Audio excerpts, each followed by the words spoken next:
les marchés financiers avec IG Markets, CFD Trading. Bonjour, c'est IQ du site boursicoté.com. Voici l'analyse technique du CAC 40 pour la journée du vendredi 19 août 2011.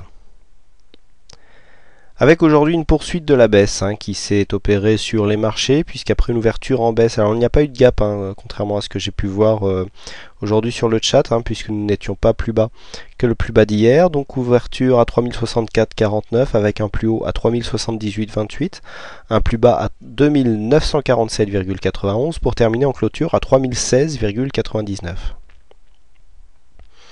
Le CAC 40 perd 1,92%, plus de 59 points perdus par rapport au cours de clôture. Alors c'est une séance de continuité dans la baisse, mais on voit quand même qu'il y a des signes d'affaiblissement du mouvement baissier. On n'est pas dans un mouvement aussi puissant que ce que nous avons connu ici lors de cette première phase. On voit des ombres, une ombre basse qui commence déjà à apparaître, alors que nous serions, si nous étions dans une phase fortement baissière, eh bien dans une zone normalement où la dynamique ne fait qu'augmenter. Là, la dynamique se réduit déjà. On est venu buter sur le support ici. Alors c'est une zone de support, même si on est à 10 points près. Je vous ferai voir tout à l'heure sur la vue hebdomadaire à quoi correspond ce support. Il est très loin, donc on peut se considérer que c'est une zone, au même titre que là sur la butée que nous avions eu le 9 août.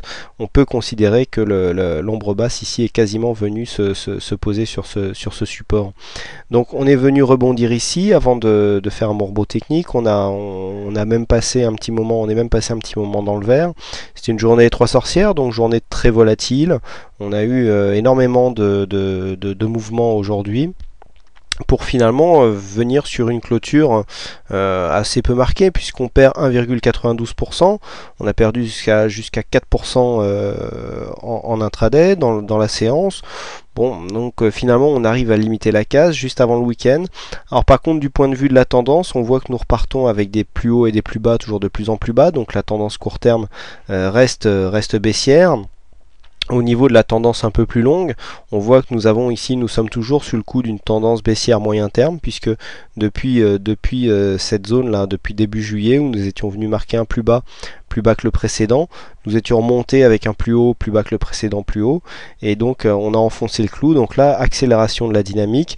Là on est sur une phase de rebond. On a vu qu'on n'était pas monté beaucoup plus haut que les 38,2, en tout cas pas en clôture, en retracement de Fibonacci, donc sur la précédente phase de baisse directe. Et donc là nous sommes en train de nous rapprocher justement de ce fameux retracement des 100%, le 61,8 ayant été cassé qui plus est en clôture. Pour l'instant on a juste buté sur ce support. La prochaine zone de test sera ici la zone des 2891 points. Donc si on venait à casser cette zone des 2891 points, eh bien il y a une extension que je vous indiquerai tout à l'heure. Au niveau du RSI, donc nous avons un RSI qui commence à redescendre. On vient de repasser en zone de survente, puisque le RSI nous indique 28 points. La zone de survente pour le RSI était dans la zone qui est inférieure à 30. Donc nouvelle phase de survente pour le RSI.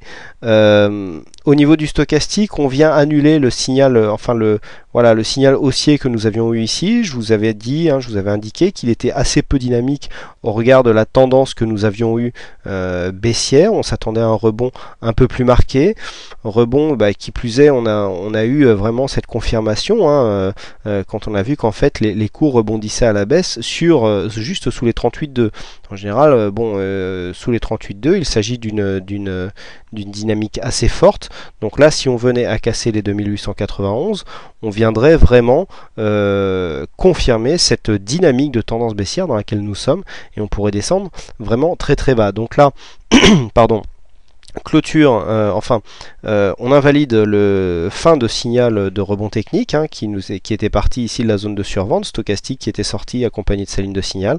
On vient croiser ici, donc vraiment le signal qui a peu duré, et on commence à repartir en évolution négative.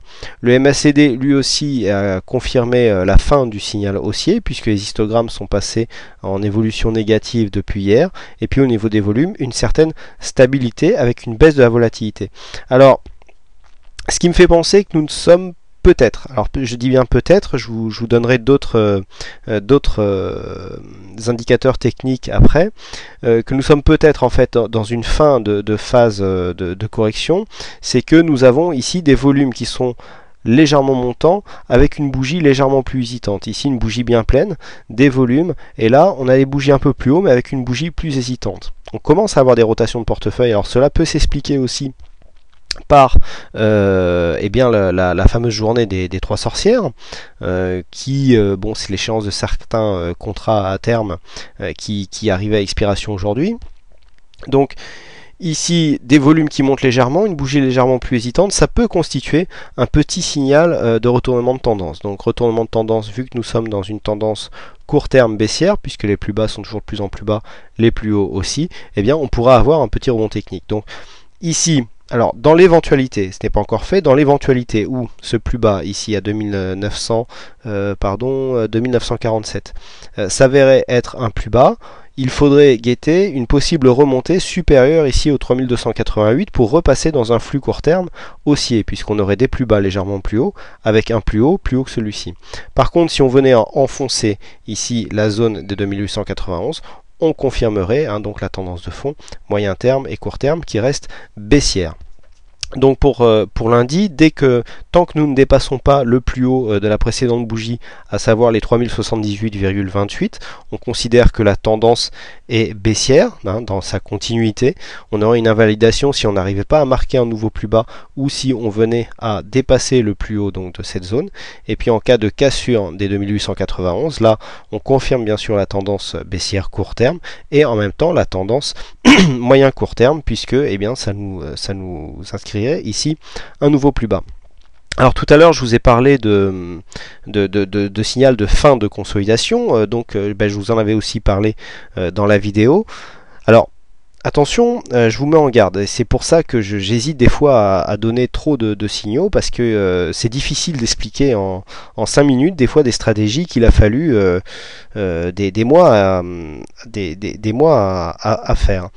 Ici, je vous ai montré donc hier les backtests, donc vous voyez qu'aujourd'hui, suite à cette bougie, nous avons des signaux d'achat pour le CAC. Donc c'est aussi un signe de possible reprise technique. Alors ce ne sont que des backtests, ce ne sont que des probabilités. C'est-à-dire, ce sont les signaux qui donnent la meilleure probabilité.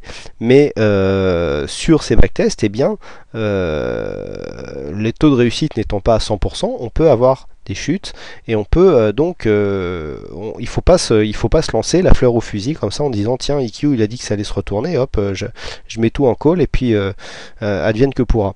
Non, pas du tout. Alors hier je vous avais dit on avait une phase de fin de consolidation. Qu'est-ce qui s'est passé sur le portefeuille virtuel? On a vendu donc la couverture qui nous a permis d'empocher comme je vous l'ai expliqué hier, donc je vais vous refaire voir ça. Voilà, au niveau du portefeuille c'est assez visible.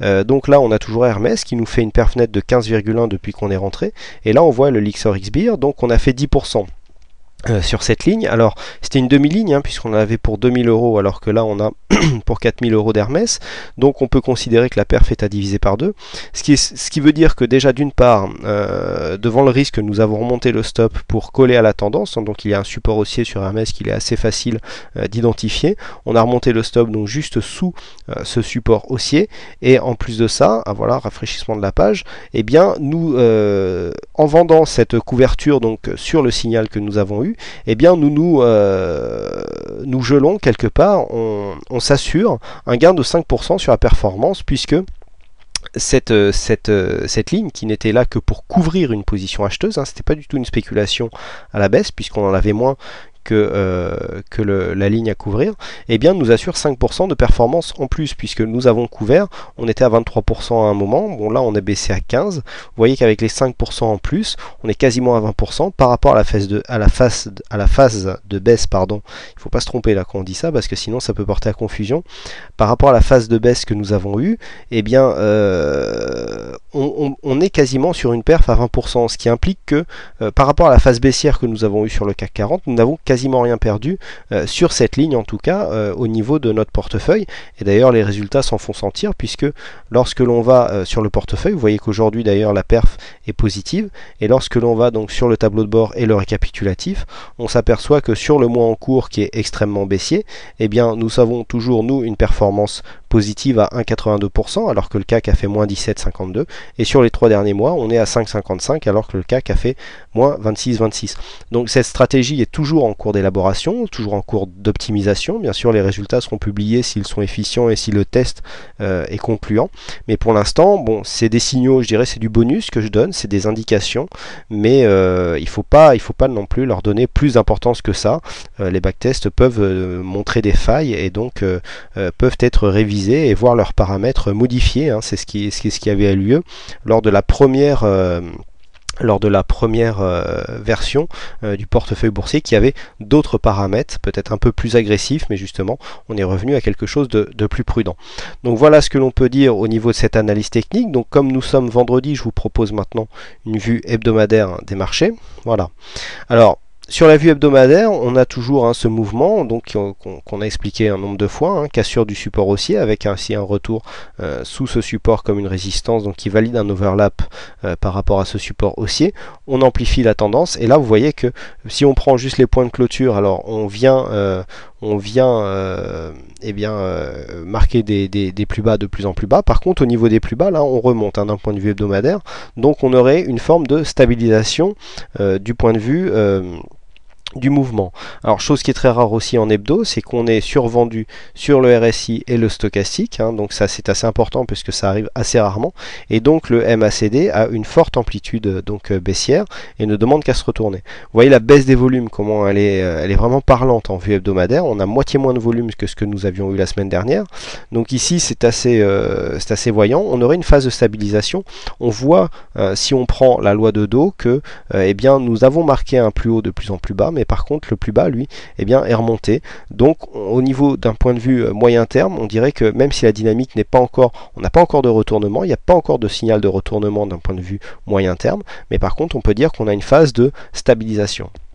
On n'est pas encore en phase neutre puisqu'il faudrait qu'on ait des indicateurs surachetés avec vraiment une zone de retournement pour confirmer un possible retournement, et donc